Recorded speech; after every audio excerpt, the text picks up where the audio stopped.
damos las gracias, Padre, por habernos permitido, por reunir acá un grupo de tus hijos para, oh Padre, estar en confraternidad, estar en comunión, en armonía, Padre, sobre todo para alimentarnos más de tu palabra. Te damos las gracias, Padre, por nuestro hermano Vicente que nos va a traer el mensaje de esta noche, Padre, que sea para nuestro crecimiento espiritual, Padre, y que todo lo que escuchamos, Padre, sea para ponerlo también en práctica, en obra. Padre, te pedimos también que ahora escuche nuestros ruegos, nuestras peticiones también por algunos hijos tuyos que están enfermos del estado de salud, otros recuperándose también, Padre. Te pedimos por nuestro hermano Henry Flores, Padre, él se encuentra también delicado de salud y siempre te vamos a rogar por él también, Padre. Que tú seas con él, Padre, que en todas sus necesidades físicas que él tiene en sus dolencias, Padre, pueda ser vista por ti, curada por ti, sanada por ti, Padre, mediante las medicinas y todo. Igualmente también te pedimos por la hermana Tiziana, te rogamos por ella también, por su salud, Padre. También te pedimos por nuestra hermana Nelly Cerón, oh Padre, ella ya se está recuperándose, damos las gracias por ello. También, Padre, por tu hijo Pío, tú seas con él también, Padre, porque él también se encuentra delicado de salud. Por mi hermano Jorge Chalco, él ya se está recuperándose poco a poco, pero de todas maneras, Padre, siempre ponemos nuestra confianza en ti, Padre. Igualmente también te pedimos por Karina, te rogamos por ella, Padre, por su salud, porque ha sido operada y te rogamos por ella también, Padre. Igualmente también te rogamos por Aida, nuestra hermana, que perdió su padre, pero sabemos que su padre está en mejor lugar, Padre. Dice que el morir es ganancia, Padre, y así es, Padre. Te ruego consolación para ella y todos sus familiares. Igualmente también por el hermano Richard, que se encuentra dedicado a salud, o Padre, tú seas con él. Por la hermana Raquel Argote, también igualmente, que es de Chimbote. Por Juan Villanueva y Víctor también. Todos ellos, Padre, te rogamos, te lo pedimos, te suplicamos, para que tú seas con ellos, Padre, para que ellos así puedan ser sanados, curados y puedan darte honra y gloria a ti, Padre, y puedan seguir trabajando en la obra y acá, en este mundo, Padre. Te lo pedimos todo esto en el sagrado nombre de nuestro Señor Jesucristo, nuestro Salvador. Amén. Amén. Amén. Muchas gracias. Y para la oración final también vamos a recordar a nuestra hermana Moraima López, que tiene el nervio trigémino inflamado. Bueno, bienvenidos a todos. Vamos a continuar con nuestra serie de estudios acerca del crecimiento espiritual. Hoy es la cuarta lección y hoy vamos a estar en la carta de Pablo a las iglesias en Galacia. Entonces, abren sus Biblias, por favor, a Gálatas. Vamos a estar enfocándonos en el capítulo 5, pero antes de llegar al 5 tenemos que ver lo que está en el 1, 2, 3 y 4, obviamente. Lo que vamos a observar hoy es que los problemas que hemos ido identificando en los primeros 3 estudios son más severos en Galacia, están más avanzados en Galacia. Si hubo problemas que Pablo identificó que los cristianos necesitaban advertencias en Filipos y en Colosenses, pues en Galacia ya no son advertencias, Pablo está maravillado y perplejo porque ya se dejaron engañar. Por ejemplo, vimos la semana pasada en Colosenses que Pablo les dice no se dejen engañar. Y en Filipenses la semana antepasada empieza diciéndole cuidado con los perros. Pero en Gálatas los perros ya llegaron. Los falsos maestros ya llegaron, la iglesia en Galacia ya está, las iglesias en Galacia ya están engañadas y han caído en la trampa de los falsos maestros judaizantes. Y una de las cosas que hemos estado haciendo en esta serie de estudios, y sé que es un poco frustrante para algunos porque todavía no hemos hablado de cómo crecer espiritualmente. Todavía estamos tratando de definir lo que es el crecimiento espiritual y lo que no es crecimiento espiritual. Si se acuerdan en el capítulo, la primera lección en Primera de Corintios, fue básicamente para entender que el problema, lo que nos impide que crezcamos espiritualmente es nuestra propia carnalidad. Y lo que tenemos que reconocer es que el crecimiento no viene de los maestros, el crecimiento viene de Dios. Los maestros son simplemente siervos, riegan y plantan, pero el crecimiento lo da Dios. Luego nos dimos cuenta en nuestro estudio en Filipenses capítulo 3, que a veces confundimos autoconfianza con madurez espiritual. Y Pablo dice, si fuéramos a jugar ese juego, yo ganaría. Si quieren hablar de quién tiene más razones de confiar en sí mismo, yo tengo más que cualquiera de ustedes, pero todo eso lo conté como basura. Porque lo quise cambiar por conocer a Cristo y ser hallado en Él. Y eso nos empieza a dar unas pistas de lo que significa y lo que es el crecimiento espiritual. La semana pasada estuvimos en Colosenses, y en Colosenses él empieza también con esas advertencias en el capítulo 2, que no se dejen engañar por estos mismos tipos de falsos maestros, que lo que quieren hacer es encontrar un rumbo corto al crecimiento, ¿verdad?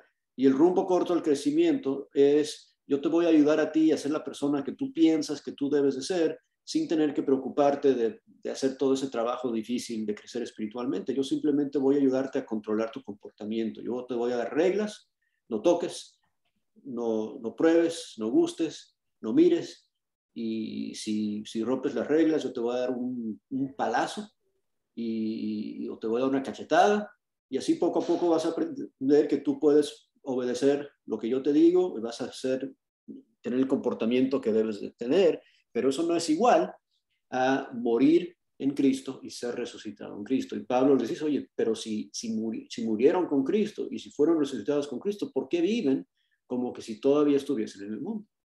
O sea, no se están dando cuenta de la realidad de su resurrección espiritual. ¿Okay? Y hoy estamos en Gálatas, porque en Gálatas el problema es aún más severo. ¿Okay? En Gálatas el problema está aún más avanzado. Tanto que vemos en el capítulo 1 que Pablo les expresa en el versículo 6 que está maravillado que tan pronto se han alejado de la enseñanza. Y les dice en el versículo 7 del 1 que no que hay otro evangelio, sino que hay algunos que os han perturbado, que han pervertido el evangelio de Cristo. Y esto es lo que los falsos maestros, y los identifica más adelante en esta misma carta, como estos convertidos al cristianismo del judaísmo, que lo que querían hacer es insistir que gentiles convertidos al cristianismo también se circuncidaran y obedecieran a la ley de Moisés. O sea, básicamente hacerles judíos antes de poder hacerles cristianos. Y nos va a explicar en el capítulo 5 que si vives por esas reglas, te estás desligando de la gracia de Dios. ¿Por qué desligando de la gracia de Dios? Porque piensas que lo puedes hacer tú mismo por tu obediencia, por tu aferramiento a la ley, por el hecho de que tú mismo te circuncidaste. Y dice, el que predica algo que es diferente al evangelio que escuchaste, que sea anatema, versículo 9 del capítulo 1. Ahora, parte de lo que vemos mucho en Gálatas, y lo vemos aún más en segunda de Corintios, donde empezaremos a estudiar la semana que viene, si Dios quiere, es que Pablo se tiene que poner muy defensivo. Y es un poco raro escucharle a alguien decir, yo no soy un mentiroso, ¿verdad? Pablo tiene que escribir así aquí en Gálatas. Y generalmente, si alguien te dice, sin que le preguntes nada, oye, yo no soy un mentiroso, lo primero que vas a pensar, oye, ¿este cuate es un mentiroso? ¿Por qué me está diciendo que no es un mentiroso? Y la única razón que lo haría es porque ha sido acusado de él ser el que engaña, de él ser el que está enseñando mal, de él ser el que está tratando de engañar a los cristianos. Entonces, obviamente, los oponentes de Pablo, que estaban trabajando en contra de él, lo que hacían es que llegaban a donde iban a trabajar Y lo primero que tenían que hacer es descreditar a Pablo. Decir, oye, ese Pablo no es un verdadero apóstol, no estaba con los apóstoles originalmente, él no sabe lo que está hablando, no le hagan caso a Pablo, lo que él les dijo, no le hagan caso, háganos caso a nosotros somos el pueblo de Israel, nosotros somos de Jerusalén, nosotros sabemos muy bien lo que es el pueblo de Dios, ustedes se tienen que circuncidar, ustedes quieren obedecer la ley de Moisés, no le hagas caso a Pablo, hazme caso a mí. ¿Okay? Entonces Pablo suena muy defensivo en la segunda mitad de Gálatas capítulo 1 y aún mucho más en 2 Corintios 10, 11 y 12, que vamos a estar ahí viendo eso la semana que entra. Pero aquí en Gálatas tiene que defender su apostolado y dice, mira, déjame decirle de dónde yo recibí mi enseñanza, de dónde yo recibí el evangelio que yo presento. No me lo dijeron, no lo aprendí de ningún hombre. No lo aprendí ni de Pedro, ni de Santiago, ninguno de los apóstoles me lo enseñó. Yo lo recibí directamente del Señor porque pasé muy poco tiempo con ellos, pero después, cuando me encontré con ellos, me dieron su aprobación, ¿verdad? A través de esta, lo describe con la diestra que le dieron los apóstoles en Jerusalén. Y no solo eso, él también se vio necesitado de corregir a Pedro por la forma que se estaba portando en cuanto a los gentiles y este tema de la circuncisión, que habla mucho de eso en el capítulo 2. Y otra vez, no vamos a estar profundizando estos pasajes porque no tenemos 3 horas para hacerlo. Pero aquí rápidamente lo que vemos en el capítulo 2 es que después de que él relata esta vez que él tuvo que regañar a Pedro y aún a Bernabé en el versículo 13, dice, mira, lo que pasa es que los que quieren ser salvos a través de la ley, los que quieren judaizar, y utiliza esa palabra en el versículo 14 del capítulo 2, lo que en realidad quieren hacer es asegurarse que ellos pueden obrar su propia salvación. Y lo que él dice, y es un pasaje muy conocido, él termina el capítulo 2 con este pasaje, dice, mira, yo morí con Cristo. Yo con Cristo estoy juntamente crucificado y no vivo yo, pero vive Cristo en mí. Y ahora lo que vivo en la carne lo vivo por fe en el Hijo de Dios, el cual me amó y se entregó a sí mismo por mí. Y yo no desecho la gracia de Dios. Aquí está la clave de esto. La última frase del 21 dice, si por la ley te puedes justificar, entonces, ¿por qué murió Cristo? O sea, si tú te puedes justificar, si tú puedes estar bien delante de Dios por lo que tú haces, y esto es muy parecido del argumento que estudiamos en Filipenses hace 2 semanas, si tú por tus fuerzas y por tus credenciales y por tu comportamiento y por tu dominio propio, si tú te puedes salvar por ti mismo, entonces tú no necesitas a Cristo. Tú no necesitas su sacrificio, tú no necesitas esa gracia. Él murió para nada. ¿Okay? Y al adoptar esta enseñanza que yo me voy a salvar porque yo me circuncidé, yo me voy a salvar porque yo soy muy obediente, yo me voy a salvar porque yo no cometo errores, yo me voy a salvar porque yo hago las cosas bien, estás diciendo yo me voy a salvar. Y si yo me voy a salvar, no necesito que Cristo me salve.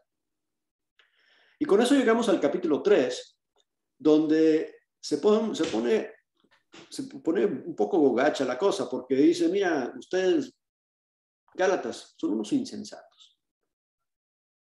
¿Se acuerdan que en nuestro primer estudio le llamó a los corintios carnales bebés, que ni les podía hablar como maduros adultos? Y aquí a los Gálatas y ustedes son unos insensatos.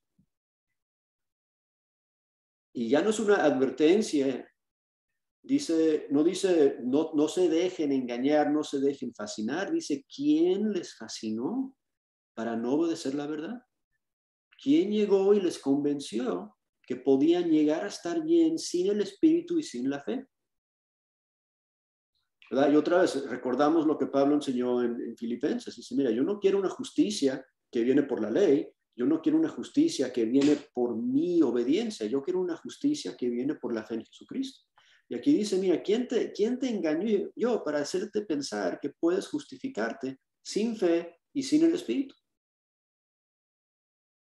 ¿Alguien te engañó? Oh, Gálata insensato, ¿te dejaste engañar? Y en lo que queda del capítulo 3, básicamente lo que está haciendo es que está explicando la justicia por la fe y no la justicia por la ley, pero al hacer eso suena como que Pablo está hablando mal de la ley. Y entonces él tiene que corregir un poquito, dice, mira, y no es que la ley está mal. Y tenemos que acordarnos que la ley, el Antiguo Testamento, pues lo escribió Dios. La ley es perfecta, no hay ningún problema con la ley, pero la ley tenía su propósito. Y el propósito de la ley no era justificación eterna. Es más, él nos dice, mira, ¿sabes para qué era esa la ley? La ley era un ayo, es la palabra que usa en el versículo 19 en adelante. Era un ayo y era algo para encerrar al pueblo de Dios, para delinear el pueblo de Dios. Algo muy interesante, hasta con leyes humanas de países, nos damos cuenta de eso, la diferencia. Yo estoy en Houston, Estados Unidos, y lo que separa Houston de México es un río, ¿verdad? Pero la diferencia entre lo que pasa en un lado del río y el otro lado del río son las leyes.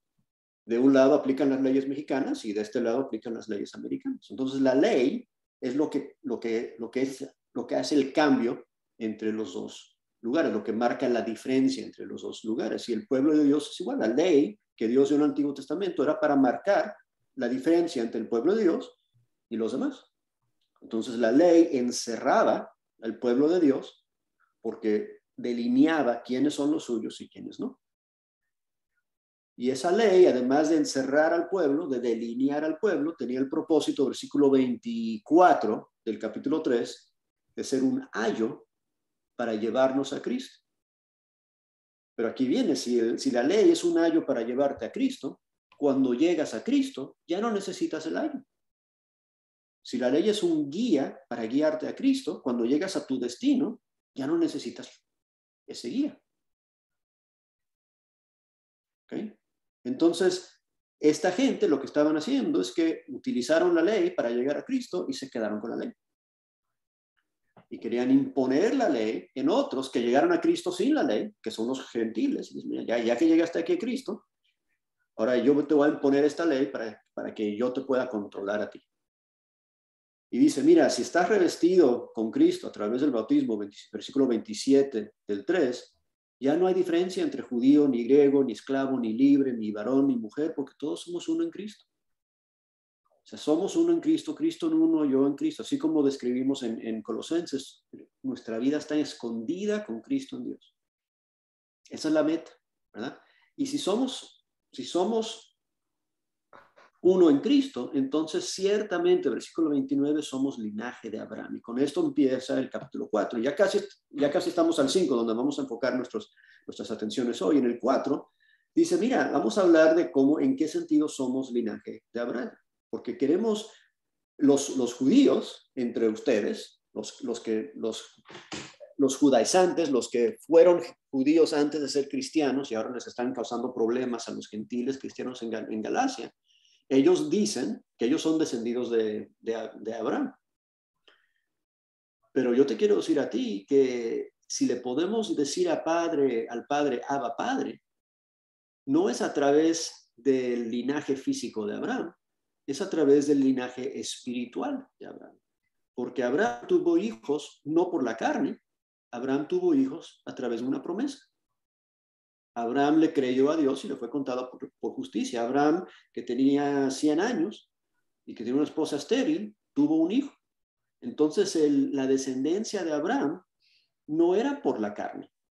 Entonces, si tú te presumes que tú puedes trazar tu linaje a Abraham por la carne, ¿qué importa? Eso no me importa, porque lo importante es poder trazar tu linaje a Abraham a través de la promesa, a través de la fe. Entonces, la pregunta aquí es, ¿cómo estás enchufado a Abraham? Si estás enchufado a Abraham por la carne, busca otra forma de conectarte, porque la forma que queremos estar conectados a Abraham, enchufados a Abraham, es a través de fe en la promesa. Y lo que hace en el resto del capítulo 4, o en la última parte del capítulo 4, les dice, mira, esos falsos maestros, esos judaizantes, Ellos en realidad se están mostrando como descendientes del otro hijo de Abraham, el que él obtuvo por la carne. Y el peor insulto que le puede hacer a un judío es decirle que él es un árabe. Y aquí le dices, oye, no, ustedes son descendientes de Agar y de Ismael, porque ese es el hijo de la esclavitud, ese es el hijo por la carne, pero nosotros somos hijos de Isaac, por la promesa. ¿De quién quieres ser hijo? ¿Cómo quieres trazar tu linaje, Abraham? ¿A través de Agar y Ismael o a través de Isaac y Sara? ¿A través de la promesa o a través de la carne? Ese es el punto. ¿Ok? Ahora, con todo eso, ya hay un pedazo importante en el medio, a la mitad del capítulo 4, pero vamos a regresar allí al final. Ahora sí, con eso, vamos a llegar al capítulo 5. Y tenemos ahí a Saida, que nos ayuda con la lectura. Saida, si puedes leernos el capítulo 5, del 1 hasta el 6. Ok. Bueno, hasta el 12. Pues, lee mejor hasta el 12, 1 al 12. Hasta el 12, ok. Estad pues firmes en la libertad con que Cristo nos hizo libres, y no estéis otra vez sujetos al yugo de esclavitud. He aquí, yo, Pablo, os digo que si os circuncidáis, de nada os aprovechará Cristo. Y otra vez testifico a todo hombre que se circuncida, que está obligado a guardar toda la ley. De Cristo os desligaste los que por la ley os justificáis, de la gracia habéis caído. Pues nosotros por el Espíritu aguardamos por fe la esperanza de la justicia. Porque en Cristo Jesús ni la circuncisión vale algo, ni la incircuncisión, sino la fe que obra por el amor. Vosotros corríais bien. ¿Quién os estorbó para no obedecer a la verdad? Esta persuasión no procede de aquel que os llama. Un poco de levadura leuda toda la masa. Yo confío respecto de vosotros en el Señor, que no penséis de otro modo, mas el que os perturba llevará la sentencia, quien quiera que sea.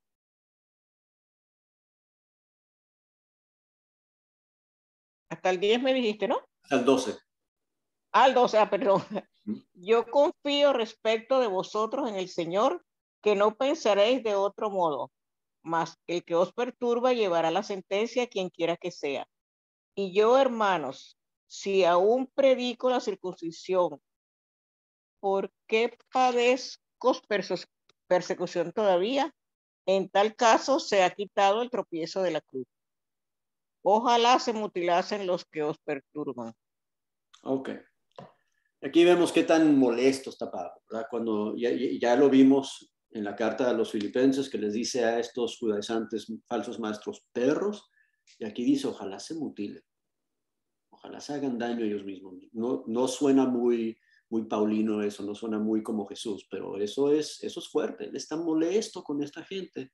¿Por qué? Porque están espiando la libertad, están perturbando, ¿verdad? Están engañando, están fascinando,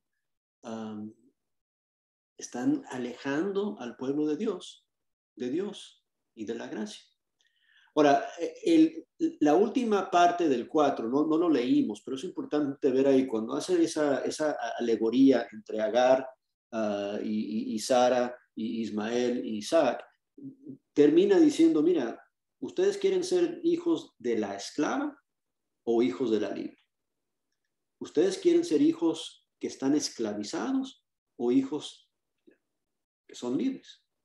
Y por eso comienza el 5.1 con esta oración. Dice, estad pues firmes en la libertad con que Cristo nos hizo libres. Tenemos que pausar ahí para entender de lo que está hablando Pablo, ¿verdad? Porque al alcanzar la madurez espiritual que estamos buscando y de la cual estamos estudiando en estas lecciones, lo que nos vamos a dar cuenta es que estamos hallando la libertad. ¿Pero en qué sentido?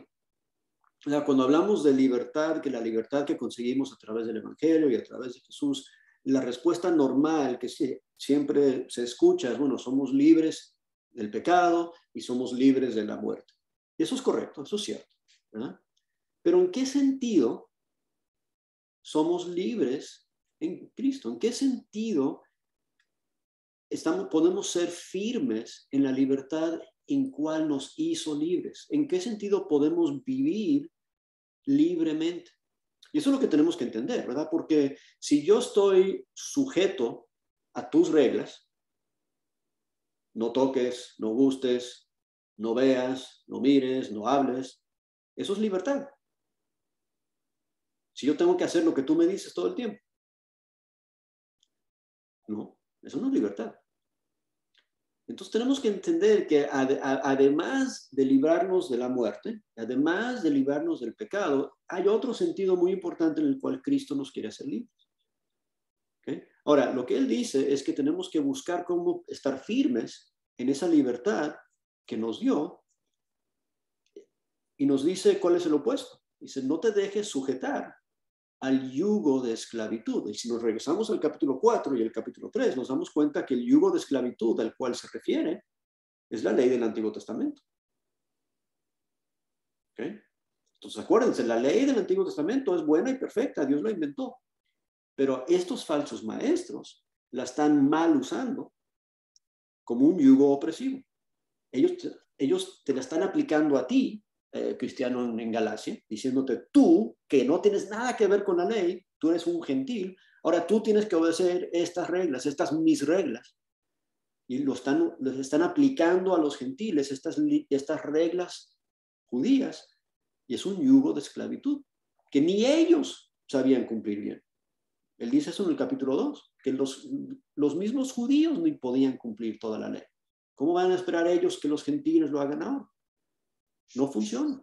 Y para eso no vino Cristo. Cristo vino para darnos libertad. Y esto lo hemos hablado en otras ocasiones, en otras clases, pero tenemos que entender que el fin, ¿verdad? La meta de nuestro crecimiento espiritual es cuando estamos libres para hacer lo que deseamos nosotros, lo que nos da la gana. ¿Por qué? Porque el corazón se ha transformado a la imagen de Jesús. ¿Verdad? Cuando pensamos en Jesús, ¿verdad? No pensamos que Jesús estaba viviendo siempre bajo unas reglas. Ay, no puedo hacer lo que quiero hacer. No nos imaginamos que Jesús quería ver pornografía todo el tiempo y quería golpear a niñitos chiquitos y quería robarle a la gente desafortunada. O sea, no lo vemos a alguien que siempre estaba queriendo hacer otras cosas, pero no lo hacía por las reglas. Vemos a alguien que por su naturaleza quería hacer el bien.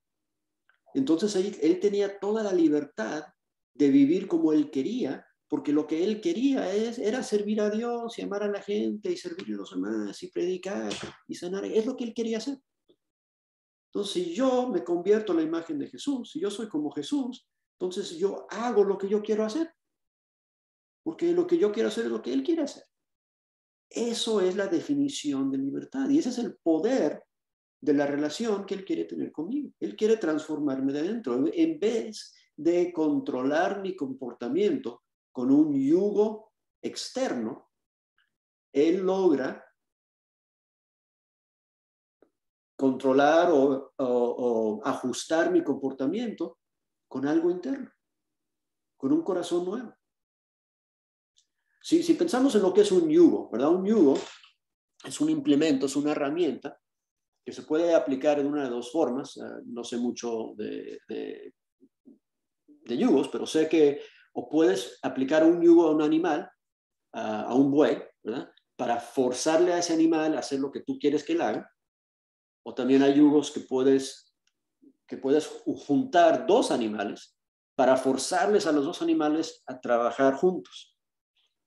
Pero lo que es, en cualquiera de esos casos, es algo que les pones por afuera, que les obligan a hacer lo que tú quieres. Y algo que es contrario a lo que harían sin el yugo. O sea, si tú piensas en hacer un huerto y quieres tener líneas rectas para plantar tus semillas y consigues el buey y le dices por ahí al buey, mira, haz lo que tú quieras y a ver si me salen rectas las líneas, no te van a salir rectas. Tienes que forzarle a caminar recto. Y si tienes 2 bueyes, tienes que atarlos juntos y forzarles a hacerlo juntos. Entonces aquí, cuando estamos hablando del yugo de esclavitud en 5.1, Lisbeth pregunta si es la enseñanza, específicamente es la ley del Antiguo Testamento. Estaban aplicando los judíos, los cristianos judíos a los cristianos gentiles. Dicen, yo te voy a aplicar este yugo para forzarte a vivir de cierta forma. Y lo que pasa es que también podemos hacer lo mismo hoy día, ¿verdad? Los fariseos los hacían entre los mismos judíos antes o independiente de convertirse a Cristo. Muchos que se convirtieron a Cristo se quedaron con esa costumbre, pero aún en la iglesia hoy podemos aplicar yugos los unos sobre los otros. Yo te puedo decir, mira, tú tienes que seguir mis reglas, tú tienes que hacer las cosas como yo digo, porque así siempre lo he hecho y así siempre se ha hecho aquí en esta congregación y tú lo tienes que hacer así y lo vas a hacer por las buenas o por las malas porque yo digo, ¿verdad? Ese es un yugo opresor. Y dice, mira, no te dejes engañar, no te dejes llevar por eso, porque si te vas a dejar controlar por algo externo, ese no es el plan de Jesús. El plan de Jesús es, en vez de un yugo externo, un yugo opresor, un cambio de corazón. Ahora, mira lo que dice el siguiente versículo. He aquí, yo, Pablo, os digo que si os circuncidáis, de nada os aprovechará Cristo. Y otra vez testifico a todo hombre que se circuncida, que está obligado a guardar toda la ley. ¿Ok? Entonces aquí viene, si te vas a dejar engañar por estos falsos maestros con esta enseñanza de hazte judío, pues te vas a tener que hacerte judío por completo. Circuncídate y obedece toda la ley de Moisés. Si quieres tratar de agradar a Dios por ese camino, pues inténtalo. Pero tienes que hacerlo bien y tienes que hacerlo perfectamente y tienes que hacerlo todo. Y después dice, como dijo en el capítulo 2, versículo 4, de Cristo os desligasteis los que por la ley os justificáis. De la gracia habéis caído. ¿Okay? Si tú vas a tratar de hacerte perfecto por tus fuerzas, por tus ganas, por tu obediencia, entonces estás diciéndole a Dios, no necesito tu perdón, no necesito tu gracia, no necesito tu hijo, no necesito tu sacrificio, yo me encargo. ¿Okay? Y yo creo que ninguno de nosotros queremos desligarnos de la gracia de Jesús.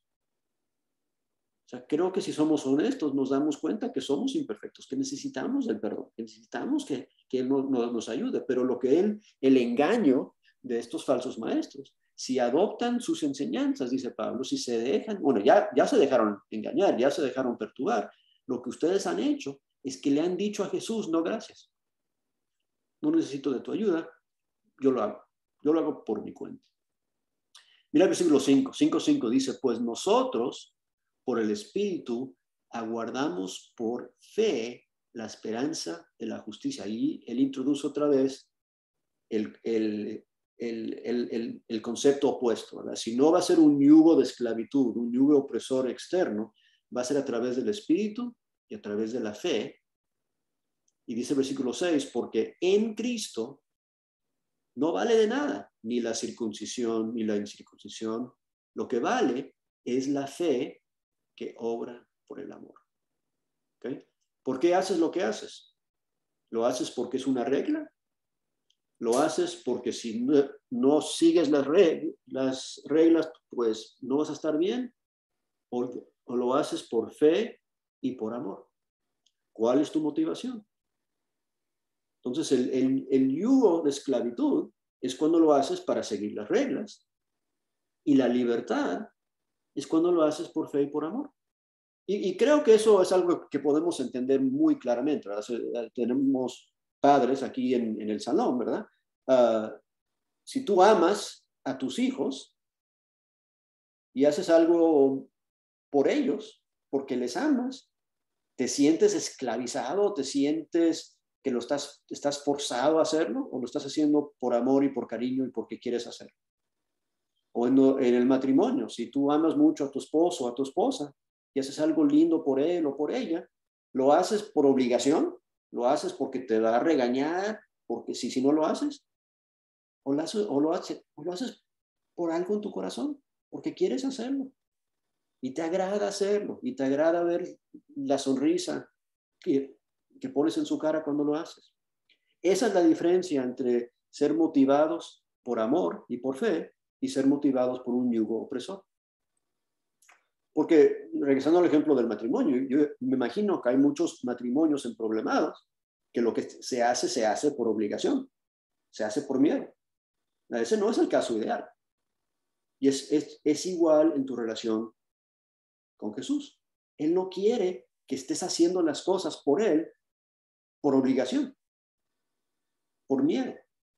Y mucho menos por miedo a alguien que no es Él, que te está diciendo, si no lo haces de mi forma, te voy a regañar, te voy a golpear, te voy a menospreciar. Lo que Él quiere es fe que obra por amor. Y la obediencia a las reglas, y aquí el ejemplo que usa de las reglas es circuncisión, no importa, no vale, no tiene ningún valor. No vale para nada. No, a Dios no le importa si eras judío o gentil antes, no le importa eso. Lo que importa es fe que obra por amor. Entonces le dice en el versículo 7, ibas corriendo bien. Y por eso en el 3:1, oye, ¿por qué te dejaste fascinar? Ibas corriendo bien. ¿Quién te estorbó para no obedecer la verdad? Y obedecer la verdad es hacerlo por amor, hacerlo por fe. Esta persuasión no procede del que os llama. Un poco de levadura leuda toda la masa, un poco de esta mala enseñanza echa a perder todo.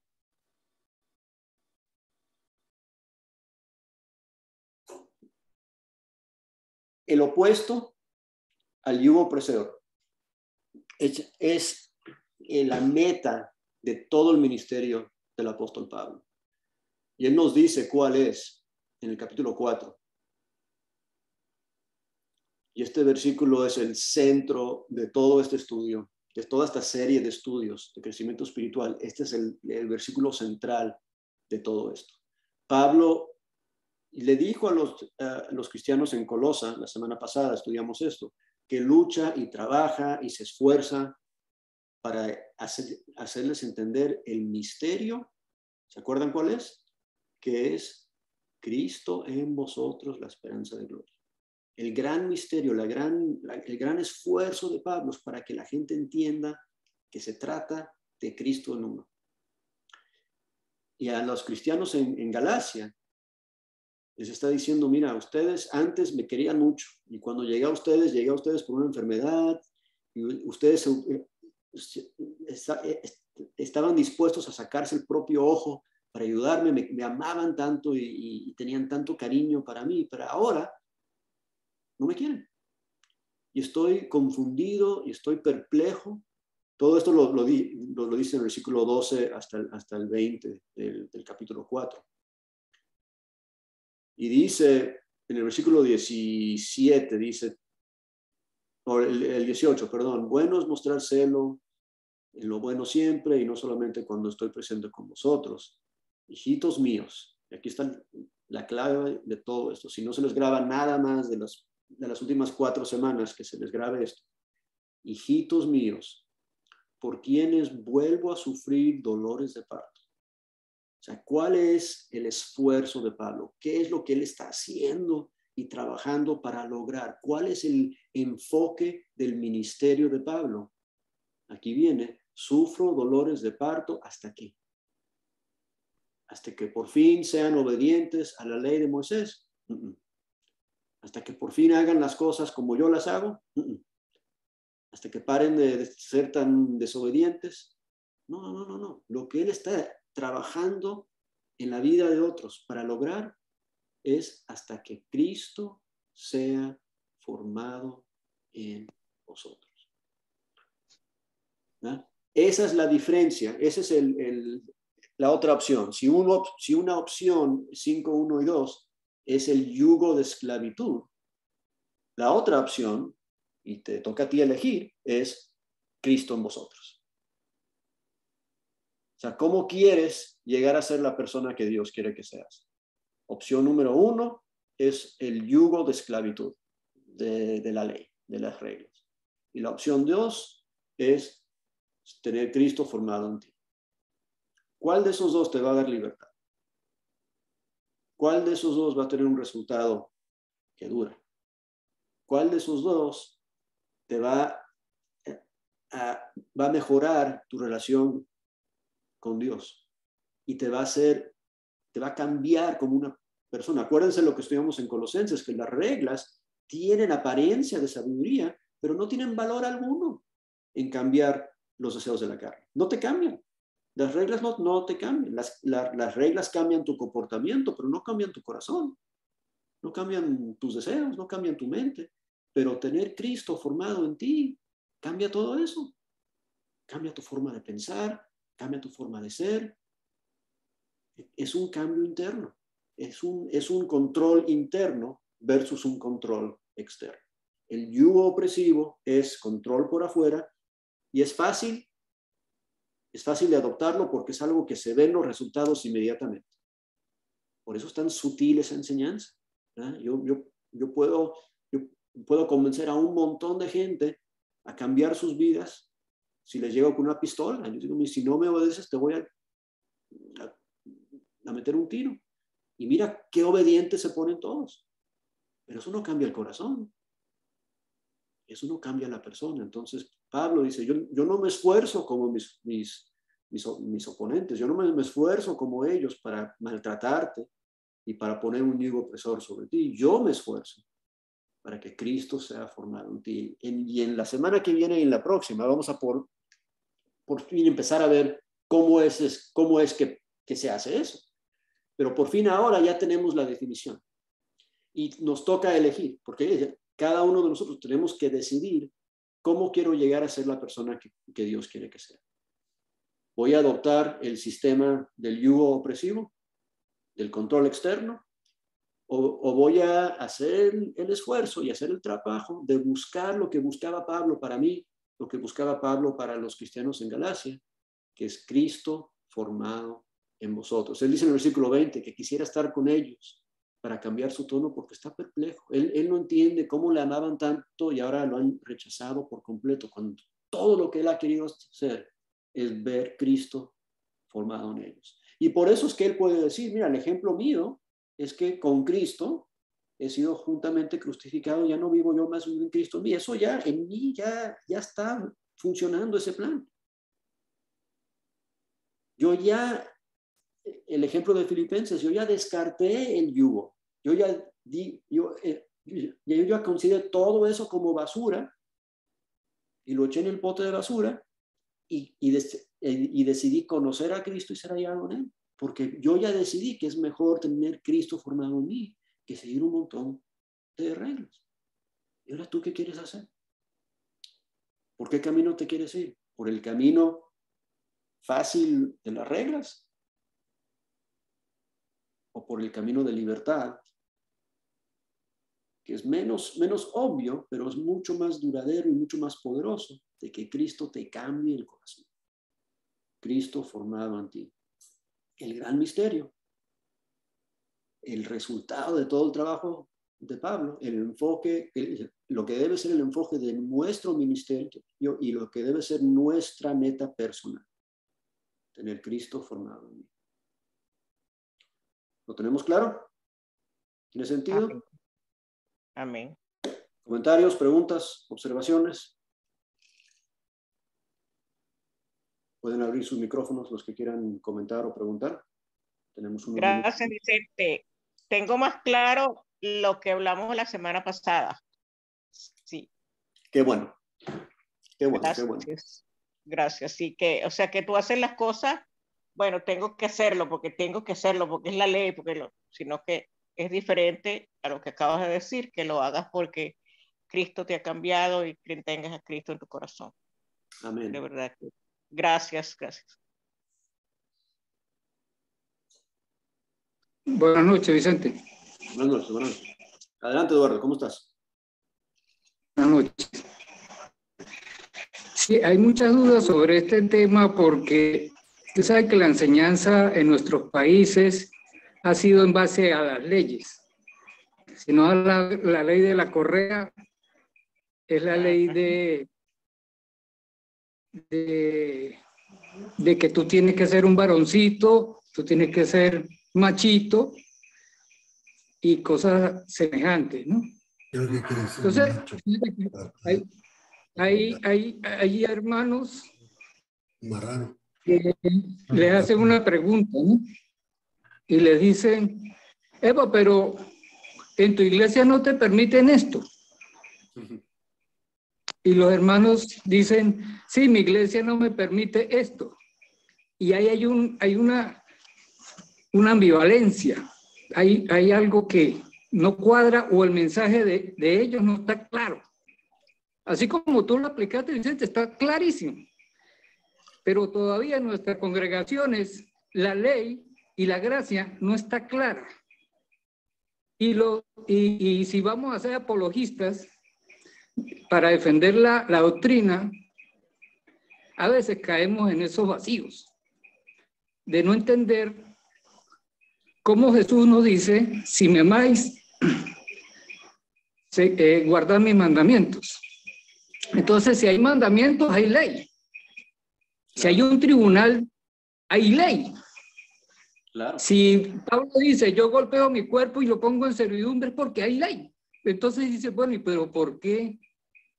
¿Por qué entonces dice que si yo estoy con la ley, me desligo de Cristo? Entonces, esas son cosas que hay que analizar y explicarle muy bien a los hermanos. Claro. Pero tú lo hiciste muy bien, está claro. Yo lo entendí muy bien, pero tenemos que a nuestras congregaciones dárselo a entender. Perdón. Amén. Sí, hay que seguir repitiendo esas cosas porque es tan fácil olvidar. Es tan fácil tomar el rumbo corto y decir, bueno, sí, pero en realidad es más fácil no pensar en eso, sino pensar en las reglas y no hay que explicar tanto. Y caemos en la misma trampa de carnalidad que vimos en primera de Corintios. Henry, adelante. Sí, es fácil alguna vez a explicarlo, pero alguna vez no es. Anoche yo estaba tratando de explicarle a una clase que teníamos que el amor de Cristo me constriñe, que es lo que más o menos lo que tú hablaste hoy. Pero es duro alguna vez a explicarlo para que lo entienda la gente. Entonces, me gustó mucho cómo lo explicaste, cómo me hizo pensar que el amor de Cristo es el que me constriñe. Romanos 8, 5, 8, que dice que Él me amó primero, por eso que es fácil yo amarlo a Él. Pero no es fácil, es algo duro, algo casi imposible para amar a Dios como Él lo ama a nosotros. Bueno, y hasta cierto punto entiendo por qué los maestros judaizantes, porque te voy a decir algo, estos maestros judaizantes no se veían como falsos maestros, nadie se ve como un falso maestro, ellos pensaban que estaban haciendo bien las cosas. Y si nosotros podemos confesarnos entre los unos y los otros que es difícil explicarlo, pues a veces, por esa misma dificultad, pues nos da flojera explicarlo y simplemente decimos, sí, no, haz esto, hazlo de esta forma, ¿verdad? Simplemente obedece. Y por no querer explicar o por cansarnos de tratar de explicar, caemos en la misma trampa de enseñarlo mal. Y hacer que la gente, en vez de entender lo que está pasando en su corazón, diga, bueno, lo voy a hacer porque tú dijiste. Y en eso Exacto. estamos solitos que ellos. Exacto. Sí. Siempre me ha gustado el versículo ese que dice que por el amor de Cristo me constriñe. Es difícil explicar, fácil enseñar, pero no es algo corriente que usamos todos los días, que por el amor de Cristo estoy forzado, torcido el brazo para que obedezca a Él. Entonces, con eso en mente, yo puedo entonces a vivir como debo de vivir, obedeciéndolo a Él. Y ninguno de sus mandamientos son duros para mí. El más duro es amarlos unos a otros como Él nos amó a nosotros. Y por eso Jesús dice, mi yugo es fácil y mi carga es ligera. ¿No? Nah, es un yugo y es una carga, pero es fácil y es ligero. ¿Por qué? Porque por su dice, poder, por su fuerza, se logra. Amén. Amén. Dice así, pero es duro, hermano. Es duro. De lo que yo era, a lo que soy, a lo que voy a hacer. Yo lo miro como algo difícil. Vicente, muchas gracias por... Juan Pablo. Lisbeth. Vicente, muchas gracias por la lección. En el proceso de nuestra vida cristiana, quizás muchos de nosotros fuimos enseñados como, pues, se espera que un siervo de Dios, tenga pues, el fruto del Espíritu. Y es bíblico eso. Sin embargo, pensamos y damos importancia al hecho, es decir, un excelente dominio propio, excelente perfil moral, excelente testimonio en tu vecino, excelente en tu asistencia perfecta a los servicios, etcétera, etcétera. Y está bien, pero cuidado con el peligro que nos enseñaste de las obras de la ley. Para el judío, pues si él hacía esto, más esto, más esto, más esto, más esto, más esto, pues estoy bien, gloria a Dios, pero ya no es la gloria a Dios, sino es gloria a Él, ¿sí me explico? Y esto me viene en relación cuando Pablo nos dice muy claramente, somos salvos por gracia, y punto. No importa qué tan hombre perfecto seas, qué tan dominio propio tengas, ¿sí me explico? Al final, eres salvo por gracia. No es por tu talento, no son por tus dones, no es por tu capacidad o tu inteligencia o tu doctorado que obtuviste. Es y seguirá siendo que la gracia de Dios. He ahí el secreto. Hay un poeta mexicano, creo que se llama Amado Nervo, que decía, Señor, no me mueve el infierno, ¿sí? El pavor de las llamas del infierno para amarte, ¿sí me explico? Es decir, no es su ira, no es el temor de que vaya a terminar en el infierno eternamente, no. Me mueve tu amor, me mueve tu hijo, me mueve tu gracia. Y entonces estoy en tu gracia, vivo en tu gracia y allí la gloria sea siempre para Él. Gracias, Vicente. Amén, amén. Lisbeth, adelante. Buenas noches. Simplemente quería leer unos versos, porque para Dios siempre fue importante que tuviésemos temor de Él más que la señal física. En Deuteronomio 10, versículo 12 en adelante, dice, ahora pues, Israel, ¿qué pide Jehová tu Dios de ti? Sino que temas a Jehová tu Dios, que andes en todos sus caminos y que lo ames, y sirvas a Jehová tu Dios con todo tu corazón y con toda tu alma. Que guardes los mandamientos de Jehová y sus estatutos que yo te prescribo hoy para que tengas prosperidad. Verso 14. He aquí, de Jehová tu Dios son los cielos y los cielos, la tierra y todas las cosas que hay en ella. El verso 16, clave. Dice, circuncidad pues el prepucio de vuestro corazón y no endurezcáis más vuestra cerviz. Siempre para Dios fue así. Siempre quiso que nuestro corazón estuviese inclinado a amar, a amarle a Él, a guardar sus mandamientos, más que la señal. Por eso es que Pablo dice que no es judío el que es exteriormente, sino el que guarda los mandamientos. Pero gracias a Dios y a Jesucristo que ahora estamos bajo la gracia. Amén. Amén.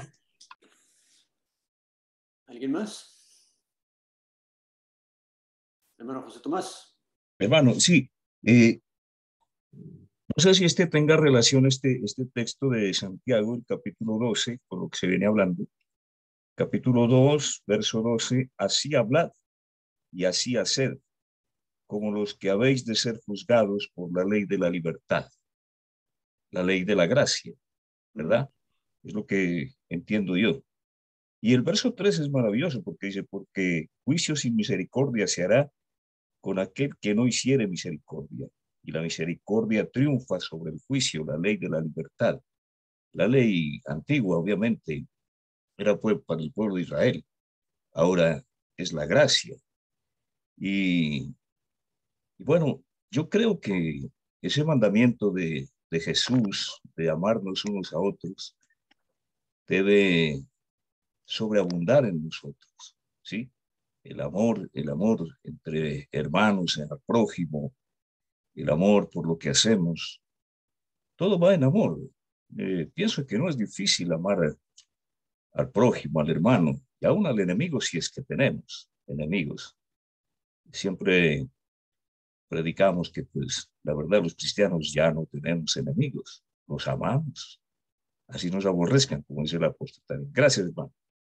Es bien interesante cuando lo vemos, porque esa frase en Santiago 2:12, que llama la ley real en capítulo 1, la ley de libertad, claro que hay ley, ¿verdad? Como observó Eduardo, hay ley, tiene que haber ley, y la ley del Antiguo Testamento también es válida. Es más, el requisito de la ley es la frase que usa Pablo en Romanos 8, aún es cumplida, pero se llega al requisito de la ley no por la compulsión humana, sino por el poder de Dios trabajando en uno. Lo interesante de la ley del Antiguo Testamento, por ejemplo, los 10 mandamientos, ¿verdad? Es que Dios da esos últimos de los 10 mandamientos: no mates, no hurtes, no cometas adulterio, porque Él ve a su pueblo y ve su tendencia de matar, de hurtar, de cometer adulterio, ¿verdad? Entonces necesitan esa ley para que se porten como Él quiere que se porten, ¿verdad? Pero, por ejemplo, ¿quién de nosotros ahorita no asesinamos a alguien hoy? Bueno, ¿quién de nosotros no asesinó a alguien hoy? Ojalá todos podamos levantar la mano, ¿verdad? ¿Y quién dejó de asesinar a alguien porque hay una ley que te dice no mates, ¿verdad? ¿Quién de nosotros tenía todas las ganas e intención de asesinar a alguien hoy y no lo hizo porque esa ley no me dejó hacer? ¿Verdad? Esa es la diferencia, y por eso es una ley de libertad, porque es una ley que transforma mi ser, transforma mi corazón, cambia mis deseos para que yo no tengo ganas de matar a nadie. No tengo ganas de desobedecer a Dios. Yo no quiero hacer esas cosas. Entonces soy libre para vivir la versión del yo que Dios quiere que sea, que de por sí es la original intención de Dios cuando me creó según su imagen, que ahora me tiene que recrear para ser como Él. Y por eso, y ya eso nos pasó el tiempo, pero para casi concluir, ¿se dan cuenta que cómo termina Pablo esta carta en Gálatas? El versículo 15 del último capítulo dice: porque en Cristo Jesús ni la circuncisión vale nada, ni la incircuncisión, sino una nueva creación. O sea, cuando somos creados de nuevo, ¿verdad? O somos recreados a la imagen de Dios, como leímos en Colosenses, somos libres para hacer lo que queremos hacer. Y dice: y todos los que andan conforme a esta regla, la regla de dejar que Dios me cambie, paz y misericordia sea a ellos y a Israel de Dios. ¿Quieres ser un judío de Dios? ¿Quieres ser el pueblo de Dios? No es a través de la circuncisión, es a través de una nueva creación. Es dejarte a Él que cambie quién eres tú, para que ahora esa ley sea una ley de libertad. Que tú vivas la vida que tú quieres vivir, porque tú eres como Jesús. ¿Ok? Ya nos pasamos, ya son las 8:10 aquí. Vamos a tener una oración final y retomamos la semana que viene, si Dios quiere, con 2 Corintios. ¿Ok? ¿Quién nos dirige en la oración final? ¿Voluntario? Vicente. Sí. Por favor, que recuerden la oración al hermano Padilla. Sí, hermano Manuel Padilla y también Moraima López.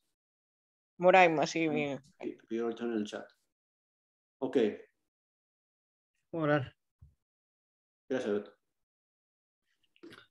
Padre, te damos gracias por tu presencia, por ofrecernos siempre espacios para crecer, para entender más tu palabra, para juntarnos, para alegrarnos unos a otros, para acompañarnos y ver que la vida que vivimos es similar unos con otros y cómo nuestras inquietudes y nuestras ideas se parecen, Señor.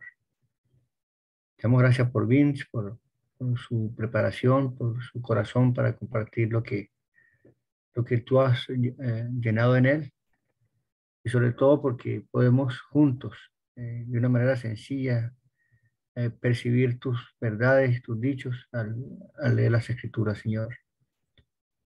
Estamos muy contentos, muy agradecidos por tantos espacios que nos ofreces para crecer, Padre. Estamos plenos, estamos agradecidos. En este momento queremos poner en tus manos a hermana Moraima y su problema en sus nervios, Señor, al hermano Padilla, su problema de salud, igualmente a mi suegro, Señor, con el cáncer que estaba batallando, por los hermanos que sufren de cualquier dolencia, cualquier enfermedad, por el amigo de Inés, Johnny, que tuvo un accidente, que ha sido operado tantas veces, y de una familia con niñas tan pequeñas, y una esposa embarazada. Pedimos por todos ellos.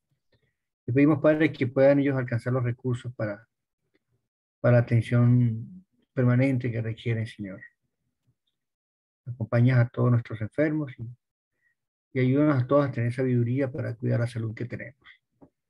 Sobre todo para cuidar nuestro corazón, nuestra vida espiritual, y para que aprendamos a vivir en gracia y no sujetos a la ley y a las leyes y normas que también nos imponen, nos quieren imponer hoy día, Señor. Acompáñanos, Padre, te lo rogamos en el nombre de Jesús. Amén. Amén. Bendiciones. Gracias, Vicente. Bendiciones para todos. A cada uno de ustedes. Bendiciones, hermano. Muchas gracias. Presencia. Muchas Chao. gracias. Hermano Leison. Gracias. Saludos. Bendiciones. Saludos, hermanito. Feliz noche.